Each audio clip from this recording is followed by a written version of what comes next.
Hello दोस्तों, मेरी उम्र 21 साल थी। मैं सेकंड ईयर की स्टूडेंट थी। उन दिनों गर्मी शुरू हो गई थी, इसलिए हमें कॉलेज से छुट्टियां मिल गई थीं। रोज की तरह आज भी पूरे घर की सफाई करने के बाद मैं अपने बिस्तर पर आराम कर रही थी। थकान से चूर होकर ऐसा लग रहा था जैसे पूरा बदन अकड़ गया हो। मैं अपने बिस्तर पर लेटकर सुकून पाने की कोशिश कर रही थी और हाथों से अपने सिर की मसाज कर रही थी। मेरी एक कहानी की आवाज सुनकर मेरा भाई अयान बंद कमरे में आया। कहने लगा, क्या हुआ दीदी, तबीयत तो ठीक है? मैंने कहा, क्या भाई, मम्मी सारा काम मेरे सर पर डाल कर चली जाती हैं। कॉलेज की छुट्टियां क्या हुई, सारे घर की जिम्मेदारी मुझ पर आ गई है। ऊपर से मुलाजमा भी छुट्टी पर है। मुझसे नहीं होते ये घर के काम। मेरी बात सुनकर वह मेरे पास बैठ गया और कहने लगा, मेरी प्यारी बहन, कोई बात नहीं, मैं अभी तुम्हारे लिए दूध लेकर आता हूँ, उसे पियोगी तो सुकून मिल जाएगा। अयान की बात सुनकर मैं मुस्कुरा दी और कहा, बस तुम खाना बाहर से ले आना, मैं थोड़ी देर सोऊंगी तो मेरी तबीयत कुछ बेहतर हो जाएगी। अयान कमरे से निकल गया। कुछ देर बाद ठंडे दूध के गिलास के साथ वह वापस आया। मुझे उस पर बहुत प्यार आया। दुनिया में बहुत कम ही ऐसे भाई होते हैं जो अपनी बहनों का इतना ख्याल रखते हैं। मैं उसे ढेर सारी आशीर्वाद देने लगी और उसका लाया हुआ दूध पीने लगी। दूध पीने के बाद मैंने ग्लास एक साइड पर रखा और लेट गई। अयान कहने लगा, चलो मैं तुम्हारा सिर दबा देता हूँ, तुम सो जाओ। वह मेरे सिरहाने बैठ गया और अपने हाथों से मेरा सिर दबाने लगा। मुझे भी सुकून आने लगा था, दर्द की भी कम होने लगी थी। मैं आंखें मूंद कर सोने लगी और गहरी नींद में चली गई। पता ही नहीं चला कि घंटों तक मैं सोती रही थी। मेरी आंख मम्मी की आवाज पर खुली। मैं हड़बड़ा कर आंखें खोली तो मेरा सिर बुरी तरह से बोझिल था। घड़ी पर टाइम देखा तो रात के 9 बज रहे थे। मुझे एकदम झटका सा लगा। बड़ी अजीब बात थी कि पापा ऑफिस से वापस आ चुके थे। शायद थकावट की वजह से मुझे वक्त का एहसास ही न हुआ। मैं उठकर जैसे ही 2 कदम चली तो मुझे चक्कर आ गए। आँखों के आगे अंधेरा छा गया। अगर दीवार पर हाथ न रखती तो यकीनन गिर जाती। मैं फ्रेश होकर बाहर आई तो खाने की टेबल पर सब बैठे मेरा ही इंतजार कर रहे थे। मैं जाकर आराम के साथ कुर्सी पर बैठ गई। वो मुझे देखकर अयान खाना मेरी प्लेट में डालने लगा और फिर मम्मी से कहने लगा कि मम्मी, अन्नू पर काम का बोझ थोड़ा कम डाला करें। अरे, अगर अन्नू नहीं आ रही तो उसकी जगह किसी और को रख लें। यह बेचारी सारा दिन काम करके थक जाती है। देखें तो इसकी रंगत भी पीली पड़ चुकी है। मेरी हालत वाकई खराब हो चुकी थी। मैं काफी थकी हुई महसूस कर रही थी। मेरी मम्मी और पापा दोनों ही जॉब करते थे, क्योंकि सिर्फ पापा की जॉब से घर चलना मुश्किल था। ऊपर से हमारी पढ़ाइयों के खर्चे भी कुछ कम नहीं थे, इसलिए मेरी मम्मी भी उसी कंपनी में जॉब करती थी जहां पापा करते थे। मैं और अयान कॉलेज जाते थे, मगर अभी गर्मी की वजह से छुट्टियां थी, इसलिए हमें घर ही रहना पड़ रहा था। मैंने ये बात नोट की थी कि पिछले कुछ दिनों से अयान मेरे साथ कुछ ज्यादा ही अटैच हो चुका है। जब से मुझे छुट्टियां हुई थी, वह मेरा बहुत ख्याल रखने लगा था। अगर मैं घर का कोई काम कर रही होती तो आकर मेरी मदद करने लगता। अगर मैं थक जाती तो मेरा सर दबा देता। मैं उसे मना करती, मगर वह कहता कि नहीं, तुम थक चुकी हो, इतना काम करती हो, मेरा हक है कि मैं तुम्हें सुकून पहुंचाऊं। मैं भी खामोशी से लेटी रहती, मगर एक रात जो कुछ हुआ उससे मेरे होश उड़ गए थे। क्या अयान कभी ऐसा भी कर सकता है? मैं अपने कमरे में सो रही थी। आधी रात के वक्त मुझे महसूस हुआ जैसे कोई मेरे कमरे में आया हुआ है। आहिस्ता से चलता मेरे बिस्तर के करीब आया हो। भले ही मैं सो रही थी, मगर मेरा ज़हन बेदार था। मैंने हड़बड़ाकर आंखें खोल दी। कमरा अंधेरे में डूबा हुआ था। जब मैंने उठकर देखा तो अंदर कोई भी नहीं था, बस कमरे का दरवाजा थोड़ा खुला हुआ था। मैं सोने से पहले हमेशा दरवाजा बंद करके सोती थी, फिर खुद कैसे खुल सकता था। मैं नींद से भरी आंखों से उठी और दरवाजे को लॉक करने लगी। दरवाजा लॉक करने के बाद दोबारा पलटकर बिस्तर पर सो गई। मेरी आंखें बंद होते ही एक बार फिर मुझे कदमों की आहट सुनाई देने लगी, जैसे कोई बिस्तर पर मेरे पास बैठ रहा हो। ऐसा लगा जैसे कोई अपना हाथ मेरी ओर बढ़ा रहा हो, लेकिन जब मैंने पलटकर देखा तो कोई नहीं था। मुझे घबराहट होने लगी थी। मैंने उठकर कमरे की लाइट ऑन कर दी। दरवाजा खोलकर भी बाहर देखा, मगर वहाँ पर भी कोई नहीं था। आज से पहले ऐसा कभी नहीं हुआ था। जो अब हो रहा था।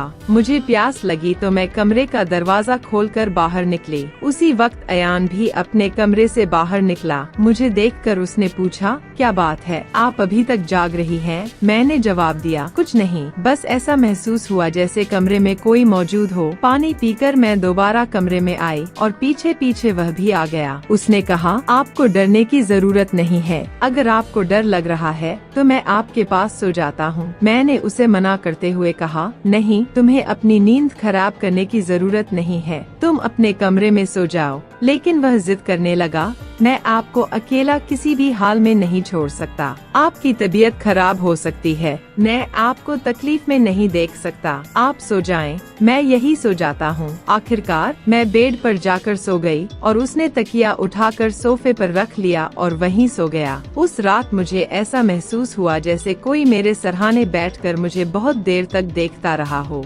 उसने मेरे बालों को सहलाया, मेरे चेहरे पर उंगलियां फेरी और मैं सुकून से सो रही थी। मुझे सब कुछ एक सपने जैसा लग रहा था। अगली सुबह जब मैं उठी तो मेरा मूड बड़ा अजीब था, लेकिन जब मैंने अपने भाई पर गौर किया तो मैं हैरान रह गई। शुक्र था कि मैंने अपने जिस्म को दुपट्टे से ढक रखा था। मेरी कमीज बेतरतीब हो चुकी थी। मुझे हैरत हुई क्योंकि आज से पहले मैं कभी इस तरह आराम से नहीं सोई थी। आज मैं बहुत खुश महसूस कर रहा था। जाने क्या वजह थी? मैंने उससे पूछा तो उसने कहा, मैं तो रोज ही इतना खुश होता हूँ। जिसको आप जैसी बहन मिल जाए वो क्यों न खुश हो। घर के सारे काम निपटा कर जब मैं बैठी तो वो अयान तेल लेकर मेरे पास आ गया। कहने लगा, अन्नू दीदी, आप अपनी बाल को ले आइए, मैं आपके सर में मसाज कर देता हूँ। मुझे उसकी हरकतें अजीब लगती थीं। मैंने कहा, ये तुम्हारा काम नहीं है, जाओ अपने दोस्तों के साथ घूमो फिरो, मुझे मसाज की जरूरत नहीं है। मगर उसने मेरी बात नहीं मानी और खुद ही मेरे बालों से कैचर उतार कर कहने लगा, आप नखरे मत किया करें, किस्मत वालों को ही ऐसे भाई मिलते हैं। जब आपका भाई आपके खूबसूरत रेशमी बालों में मसाज करना चाहता है तो आपको क्या समस्या हो सकती है? आ जाइए, मैं आपके सर की मसाज कर देता हूँ, आपको बहुत सुकून मिलेगा। वह मुझे उठाकर कमरे में ले गया। मैं बेड पर तकिया रख कर लेट गई। मेरे बाल बेड से नीचे लटक रहे थे। वह मेरे सरहाने बैठकर मेरे बालों की मसाज करने लगा। अयान मुझसे 4 साल छोटा था मगर मुझे नाम से बुलाता था। कहता, आप इतनी प्यारी हैं कि आपको देखकर दिल करता है कि आप हमेशा इसी तरह मुस्कुराती रहें और मैं आपकी लाड़ उठाता रहूं। वह मेरे बालों की मसाज कर रहा था और उसके हाथों में जैसे जादू था। मुझे इतना मजा आया कि मैं नींद की वादियों में खोने लगी। तेल की खुशबू भी बहुत जबरदस्त थी। मैंने उससे पूछा, ये कौन सा तेल है? वह बोला, ये बहुत ही खास तेल है, खास आपके लिए। आपके जो इतने हसीन बाल हैं ना, ये उन्हीं बालों के लिए बना है। उसकी बातें बहुत प्यारी थीं। मैं समझ नहीं पाती थी कि वह किस तरीके से बात कर रहा है। बहरहाल मसाज के दौरान ही मैं नींद में खोने लगी। कुछ देर बाद जब मेरी आँख खुली तो मेरा पूरा बदन दर्द से टूट रहा था। ऐसा लग रहा था जैसे मेरी टांगों पर बहुत ज्यादा वजन रख दिया गया हो। पूरे बदन में दर्द सरायत कर रहा था। धीरे धीरे उठकर बैठी और आसपास देखने लगी। जब अपने भाई पर गौर किया, पूरी तरह भीगी हुई थी, जैसे किसी ने मुझे नहला दिया हो। कपड़े गीले थे, पंखा बंद था और गर्मी थी। यह सब क्या हो रहा था? मैं बड़ी मुश्किल से बेड से उठी। मुझे चक्कर आ रहे थे, चलना मुश्किल हो रहा था। मैं अपनी हालत समझ नहीं पा रही थी कि यह सब क्या हो रहा है। बड़ी मुश्किल से चलकर बाथरूम गई और फ्रेश हुई। अपनी हालत पर गौर किया तो ऐसा लगा जैसे मैंने सोया नहीं बल्कि कोई मेहनत वाला काम कर रही थी। जब मैं कमरे से बाहर निकली तो मुझे फुसफुसाने की आवाज आई। ऐसा लग रहा था जैसे कोई किसी से बात कर रहा हो। घर में मेरे और उसके अलावा कोई नहीं था। फिर वो किसके साथ बात कर रहा था? मैं पहले किचन में पानी पीने गई मगर तब तक आवाज आनी बंद हो गई थी। मैं किचन के दरवाजे के पास खड़ी थी जब वह व्यक्ति बैठक से निकला। उसके हाथ में काफी पैसे थे जिन्हें देखकर वह मुस्कुरा रहा था। मेरे माथे पर बल पड़े। अगले ही पल उसकी नजर मुझ पर पड़ी। मुझे देखकर कहने लगा, अन्नू आप उठ गयी। मैं चलते हुए उसके करीब आई। वह हड़बड़ाकर पैसे अपनी पैंट की जेब में डाल रहा था, मगर मैंने उसका हाथ पकड़कर उन पैसों को सामने लाकर कहा, इतने पैसे तुम्हारे पास कहाँ से आए? वह नजरें झुका चुका था। कहने लगा, आप प्लीज पापा को मत बताना। मैं ताज्जुब में थी कि उसने ये पैसे पापा के क्यों नहीं दिए। मैंने सख्ती से पूछा तो वह सहम गया। कहने लगा, ये पैसे तो पापा के एक दोस्त ने कई साल पुराने कर्ज के रूप में लौटाए थे। मैंने सोचा था कि इनसे ही मोबाइल लूंगा, लेकिन उसने पैसे मुझे थमा दिए। मैंने कहा, हाँ, तुमने अच्छा किया। घर के हालात देखो किस कदर खराब हैं। हमारे माँ बाप दोनों नौकरी कर रहे हैं और तुम मोबाइल लेने की बात कर रहे हो। वह शर्मिंदा था। नैन ने वो पैसे रात को पापा को दे दिए थे। उस रात उसने मुझसे कोई बात नहीं की और जल्दी सोने चला गया। अगले दिन मैं किचन में काम कर रही थी जब अयान अपने दोस्तों के साथ घर में दाखिल हुआ। वह जितनी हैरान होती उतना कम था, क्योंकि वह अपने दोस्तों को सीधा लाउंज में ही ले आया था। उस वक्त मैं दुपट्टा उतारकर बर्तन धो रही थी। जब वह सब हंसते हुए अंदर आए, मैंने तुरंत दुपट्टा किया और फिर अयान को समझाने लगी कि यह क्या तरीका है। तुम जानते हो इस वक्त मम्मी पापा घर नहीं है, फिर भी इन लोगों को घर ले आए हो। अयान कहने लगा, यह मेरा घर है। जब आपको मेरा ख्याल नहीं है तो मैं आपका ख्याल क्यों करूं? अच्छा खाना तैयार करो, मेरे बहुत खास दोस्त हैं। वह मुझसे काफी नाराज हो चुका था, मगर अब मैं क्या करती? खाना तो बनाना जरूरी था। मैं उसके दोस्तों के लिए खाना बनाने लगी तो वह बोला, खाना परोसने भी तुम खुद ही आओगी। मुझे अयान का रवैया हैरान कर रहा था। छोटी सी बात पर वह ऐसे कैसे बदल सकता था। मैंने खाना टेबल पर लगा दिया। मैंने गौर किया कि उसके दोस्त बार बार मुझे घूर कर देख रहे थे। वे सभी अयान की उम्र से बड़े थे और अजीब तरीके से घूर रहे थे, जैसे कच्चा ही खा जाएंगे। मैं अपने कमरे में बंद होकर रह गई। जैसे ही वे गए तो मैं अयान पर फट पड़ी कि दोबारा तुम्हारे दोस्त मुझे इस घर में नजर न आए। मगर वह तो अगले ही पल मेरे गाल थाम कर कहने लगा, इतना गुस्सा कहाँ से आता है? उन्होंने नहीं आएंगे वे दोबारा। मगर आप इस बारे में मम्मी पापा को कुछ नहीं बताएंगी। कैसा लड़का था यह, कभी प्यार जताने लगता तो कभी चिढ़ने लगता। बहरहाल मैंने हमें सर हिला दिया और अपने कमरे में चली गई। मुझे अयान की हरकतें कुछ मुश्किल सी लगने लगी थी, क्योंकि वह मुझे अजीब तरह से देखने लगा था। उस रोज भी